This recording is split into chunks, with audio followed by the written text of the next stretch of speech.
I've never had a worse experience ever. I really didn't see myself ever in my whole entire life trying drugs. I will never try drugs ever again. I just had the worst, what I would call a panic attack. Oh my gosh, I thought I had died. I thought that was what it was like to be dead. Hi guys, welcome back to my channel. Welcome to today's video, which is, I'm gonna say first of all and straight away, a big surprise.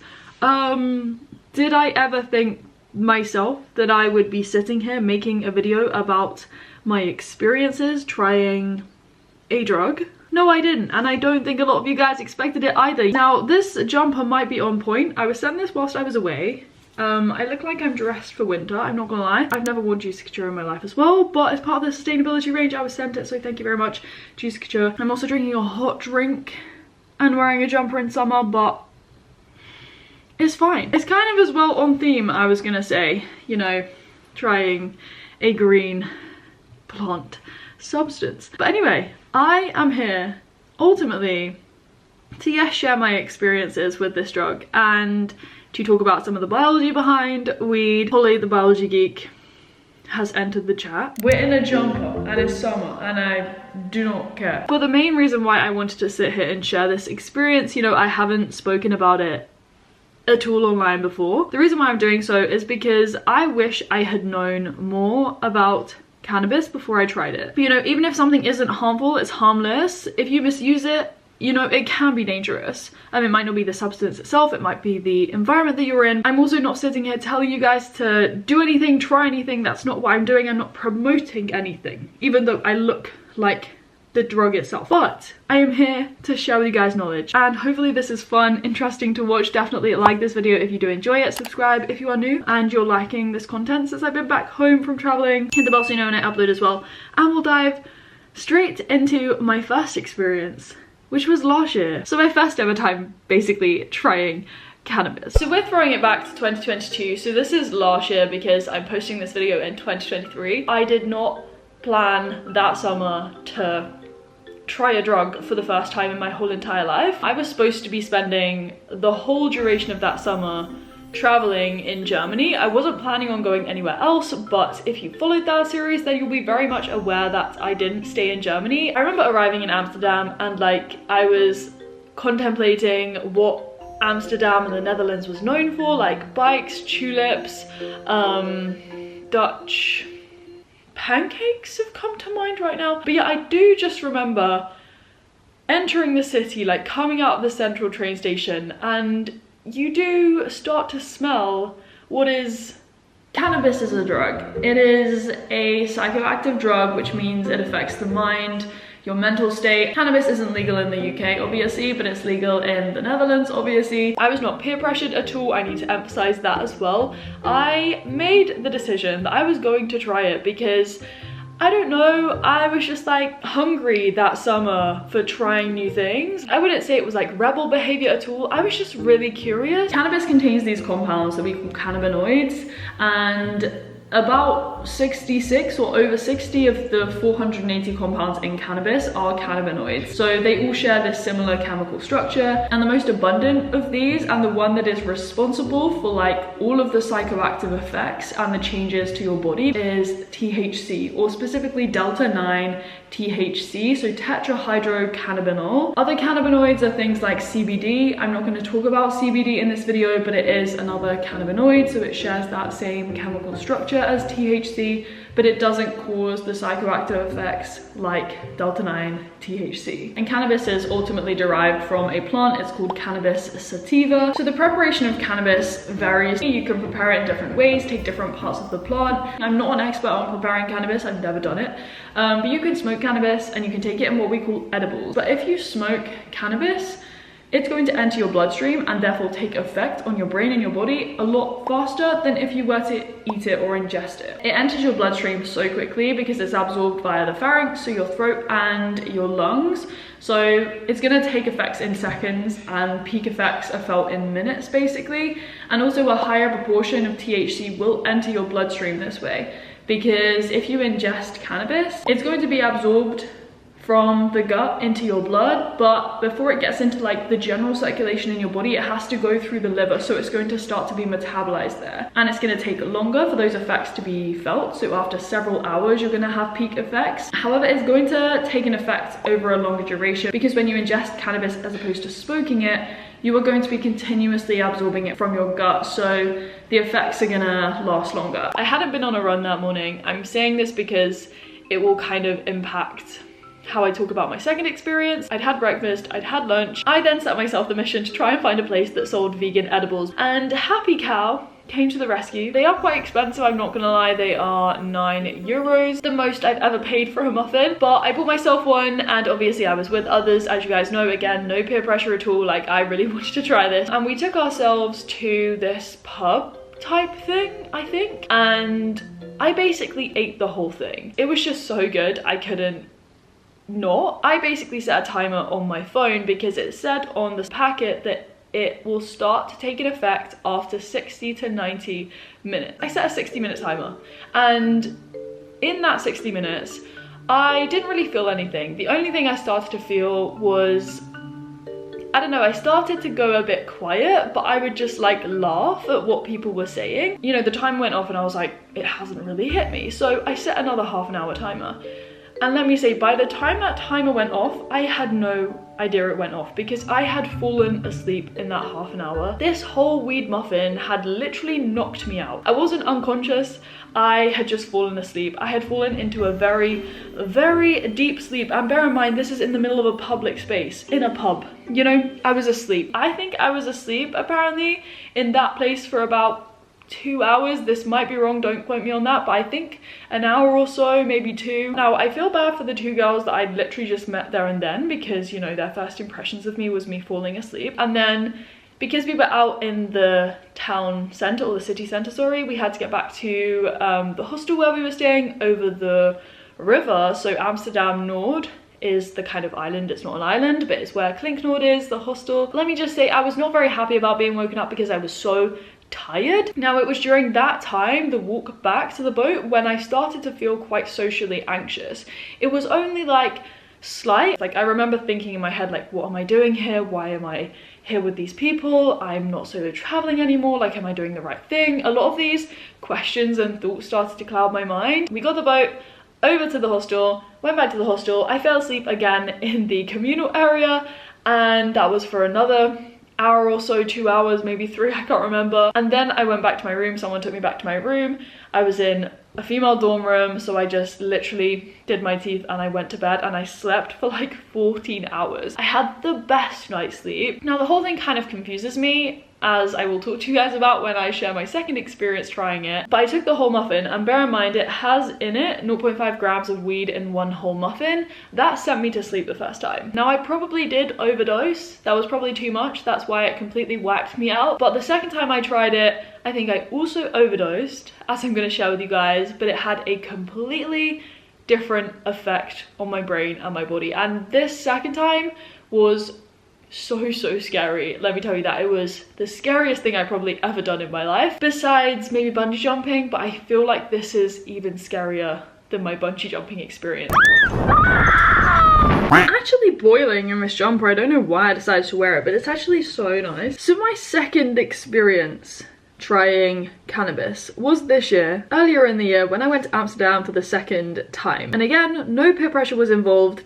I decided to try cannabis for the second time. I mean, I had such a great first experience, you know, so I just really wanted to try it again. I had been on like a 15k run that morning with Angelo around Blondell Park, and then we'd come back, had breakfast. Now, my stomach obviously wasn't empty, but I probably was that morning in a calorie deficit. You know, you can consume weed, take weed on an empty stomach, but the effects are just going to be different. Like, if you have an empty stomach, for example, like the effects are going to be faster, and they're going to hit sooner in comparison to, you know, you having a full stomach, because it takes longer to absorb it, basically. You know, I ate a quarter first of all.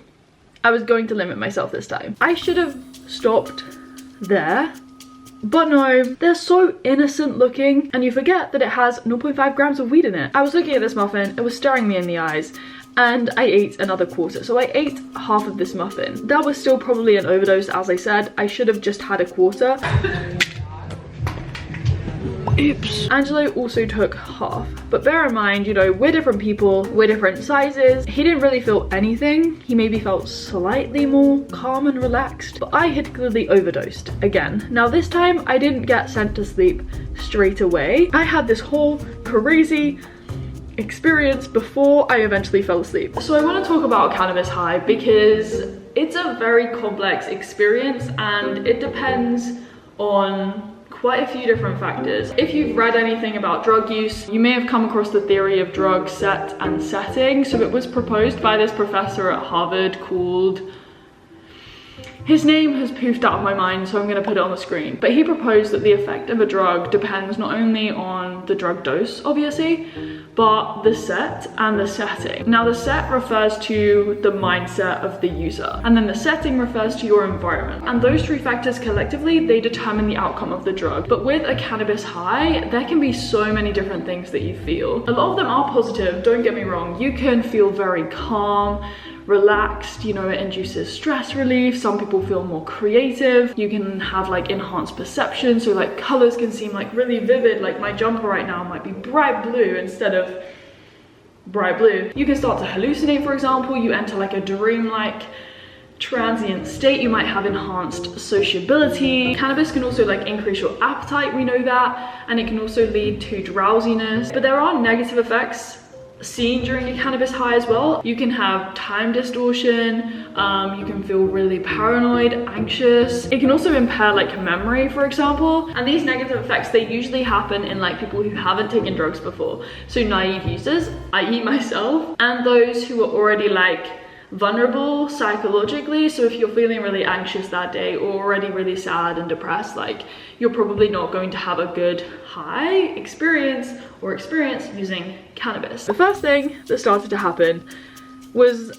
I like started to bob continuously. It was like an unconscious bobbing.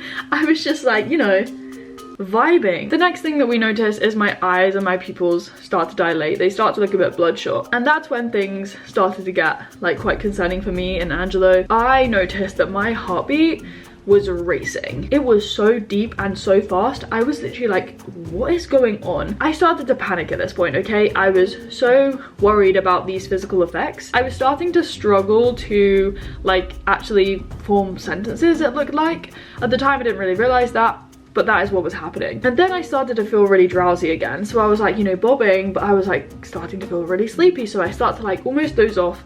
And then I do eventually just like doze off and I fall onto Angelo's shoulder. He then put me to the side on this really comfy seat and he was panicked himself. He was so good like the whole time. I need to just say that he was like the best, because had I been on my own or in a different situation, like I just think things would have been so much worse. But like he went to one of the people working in the shop and he kind of asked them like, do you know what we should do? And their advice was to take me outside to get some fresh air. I did not realize it could affect all other parts of my body as well as my brain, and that's what really scared me. So it can cause tachycardia, which is an increased heart rate, and this is honestly crazy because you can see your heart rate double, you know. Some people's can go up to like 160 beats per minute, and that's like me running at a moderate intensity. It can also like change your blood pressure.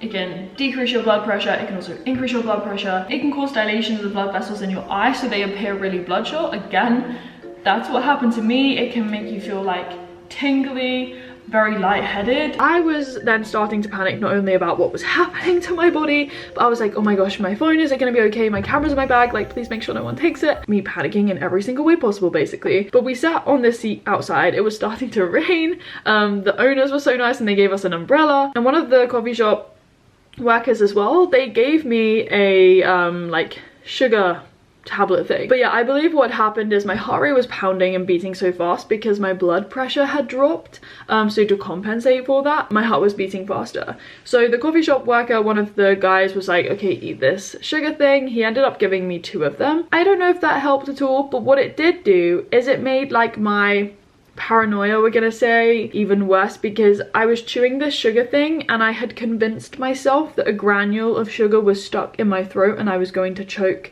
and die. Now, all of my extreme thoughts that I'm going to share with you guys, I started to have really extreme thoughts. They all centered basically around death. I thought I had died. You guys, I'm not even joking. I was like, I shouldn't have done this. I started to regret everything. I was like, I want this to stop right now. I shouldn't have had the muffin again. I was so worried that I would like have to be rushed to hospital, something really bad would happen to me, and then my family and everyone would blame Angelo when it was not his fault at all. To top it all off, my heart rate was still racing. I still felt kind of faint and dizzy. I didn't feel myself at all. So eventually Angelo was like, okay, I think we need to get back to the hostel. We were again staying in the same hostel, so across the river, Klinknord. And oh my gosh, I think the boat was one of the worst things for me. We stepped onto this boat. It was so busy. I just had the worst, what I would call a panic attack. I've never had a panic attack, and I don't want to, you know, throw these things around. I don't know if it was a proper panic attack, but I felt like it was a panic attack. I felt like I was screaming internally. I felt very dizzy, lightheaded. I thought I was going to faint. The noise of the boat was like amplified in my head, and as I said, I was screaming internally. As soon as the boat door closed and I heard that bang, I thought I was trapped. I felt very claustrophobic. Oh my gosh, at one point I literally thought I was just gonna collapse on the floor because it was so bad. I was on like the verge of tears, and I was also like shaking by this point. The journey across the river is literally like no more than a few minutes, but it felt like a lifetime. But we went back to Klinknord. We just had to walk a short way, and then we went back to our dorm room. I was worried about like my phone. I was like, Angelo, where's my camera? Like, I was asking him so many times because I was just paranoid about everything. But we lay down anyway. I lay next to Angelo. The first thing that hit my mind was like, oh my gosh, I'm gonna lie on my back and I'm gonna choke on this piece of sugar that I thought was in my throat. I think it was all psychological, but I had convinced myself that I was choking, or I was going to choke on this bit of sugar. So I didn't want to lie on my back. I was worried about that. So my head kind of hit the pillow. I didn't fall asleep straight away, but oh my gosh, I went on some of the worst trips of my life. So when you're like high or you're acutely intoxicated with a drug, basically you kind of like trip out. They say you're tripping out, you go on these trips. You cannot imagine what it feels like. We don't really still know that much about a cannabis high. We do know that it's due to the cannabinoids in cannabis, specifically delta-9 THC, and the effects through it binding to cannabinoid receptors. So in our body we have two cannabinoid receptors. We have CB1 and we have CB2. Now most of the psychoactive effects and the physical effects on your body, they are due to delta-9 THC binding to CB1, because CB1 is found in the brain, the spinal cord, your nervous system basically, and in peripheral tissues, whereas the CB2 receptors, they're mostly found in the immune system, and so they're not responsible for the cannabis high and the effects of the drug on your brain and your body. So to understand like THC and how it affects the brain and the body through binding to CB1, I need to talk about the endocannabinoid system. So we have cannabinoids in our bodies, and they are called endocannabinoids. So endo meaning within, whereas THC, delta-9 THC, and CBD, they are like exocannabinoids. They are taken in externally, and this system affects like every single bodily function, like essential bodily functions like sleep, pain, appetite, temperature control. All of these things are influenced by the endocannabinoid system, which is really cool, but their effects are, you know, physiological, and they are very tightly regulated inside our bodies to keep everything in check. And that's because they're made on demand, they're made in small amounts to have transient effects, and they're inactivated when we don't need them anymore. So if we take delta-9 THC and we take the CB1 receptor, like the endocannabinoid system, you know, delta-9 THC binds to the CB1 receptors and it affects neurotransmission. It affects the release of neurotransmitters at synapses. But unlike the endocannabinoids, as I said, their effects are not physiological, they're not normal anymore. And so we don't have these small and transient changes. And we believe that through acting on different parts of the brain and also in your body, it has the different effects. So for example, like we know delta-9 THC can interfere with memory, in particular short-term memory, and we know that in the brain the hippocampus is really important for memory, and so THC binding to CB1 receptors in the hippocampus is most likely to be responsible for changes in memory. And we could go on and talk about the different effects in different parts of your brain, but that's ultimately what we think is going on. It's gonna be really hard to describe, but the first thing that I experienced was like time distortion, or like the same scene was being played on repeat in my head. I was tripping out and then I was coming back to consciousness, and when I was tripping out, I thought I had died. I thought that was what it was like to be dead. But during these trips, as I said, this scene was being played on repeat, and the scene that I was playing on repeat was Angelo basically being like, it's okay, Holly, it's gonna be okay,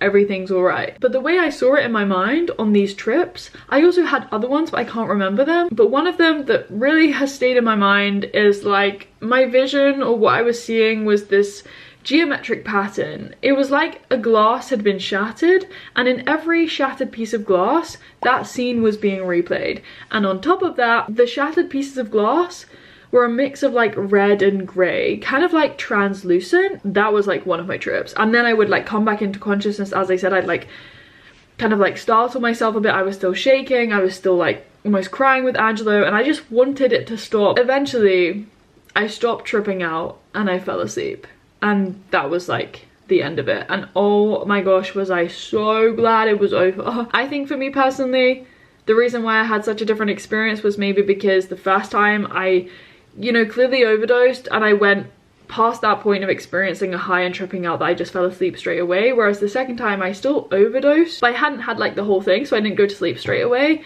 but I still had too much, so I experienced quite a bad high, and then I eventually went to sleep. The final thing I just wanted to talk about from a biological perspective was like, does cannabis cause any long-term changes to your brain? Now the research in this area is very like wishy-washy. Some studies showed that it can, you know, cause small but statistically significant effects on your cognition and your brain health even after you've stopped using the drug. But as I said, that's still an open-ended question because the studies are very poorly designed. There aren't many of them, but we do know that cannabis does contain THC. It's not neurotoxic, so it doesn't like physically damage your nerve cells. And in terms of like general health risks, if you do smoke cannabis, it can result in, you know, respiratory conditions, and it might alter your risk of certain types of cancer because smoking cannabis, when you smoke cannabis, often it's mixed with tobacco. Another question that's kind of also open-ended at the moment is, does cannabis alter your risk of, you know, stroke, heart attacks, because it causes changes to your heart rate and your blood pressure and stuff. But on the flip side, we do have research being done that looks into the use of cannabis in medicine and like for a beneficial purpose. I'm gonna leave it there. If you do have any questions, definitely comment down below. Like this video if you did enjoy it, and subscribe, as I said at the start, if you are new. Let me know if you want to hear about anything in particular. As always, I will leave you with the bloopers at the end, and I will speak to you as always very soon in another video. Bye! There's an aeroplane, so I do apologize. We just have to wait. They might be going to Amsterdam, you never know. Ladies, you have to calm down because I'm filming. Good girl. Jump off, lie down.